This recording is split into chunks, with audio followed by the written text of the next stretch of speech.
આરોપીઓ સહિત 4ની ધરપકડ કરી લેવાઈ છે।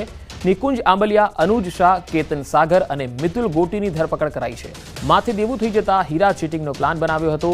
યુએસની નામાંકિત કંપનીના નામે સુરતના હીરા વેપારીઓનો સંપર્ક કર્યો હતો। નેટવેબ એપ્લિકેશનમાંથી સુરતના હીરા વેપારીઓની વિગતો મેળવી હતી। નેટવેબ પર સુરતના હીરા વેપારીઓએ હીરો વેચાણ અર્થે મૂક્યો હતો અને આરોપીઓ વર્ચ્યુઅલ નંબરોના આધારે વેપારીઓનો સંપર્ક કરી દુબઈ, હોંગકોંગ સહિત બેંકોક ખાતે હીરાની ડિલિવરી મંગાવી હતી। 4.80 કરોડના હીરાની ડિલિવરી લીધા બાદ વર્ચ્યુઅલ નંબરો બંધ કરી છેતરપિંડી કરી હતી। જે કેસમાં ઇકોસેલ દ્વારા કુલ 4 આરોપીઓની ધરપકડ કરી તપાસ કરાઈ। તપાસમાં આરોપીઓ હીરાના ધંધા સાથે સંકળાયેલા હતા। ધંધામાં દેવું થઈ જતા સોનાના ઘરેણા પણ વેચી નાખ્યા હતા। જે દેવાની ભરપાઈ કરવા આરોપીઓએ હીરા ચીટિંગનો પ્લાન બનાવ્યો। ઝડપાયેલા આરોપીઓ પાસેથી 4.05 કરોડની કિંમતના હીરા જપ્ત કરવામાં આવ્યા, જ્યારે અન્ય આરોપીઓ સહિત મુદ્દામાલ રિકવર કરવા વધુ તપાસ ઇકોસેલે હાથ ધરી છે।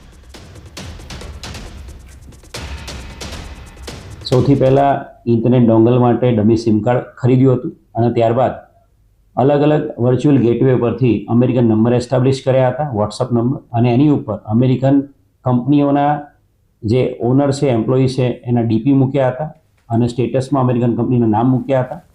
અને એ કર્યા બાદ એમણે વર્ચ્યુઅલ વોટ્સઅપ નંબરથી તમામ હીરાના વેપારીઓ પાસે સુરતમાં કોન્ટેક્ટ કર્યો હતો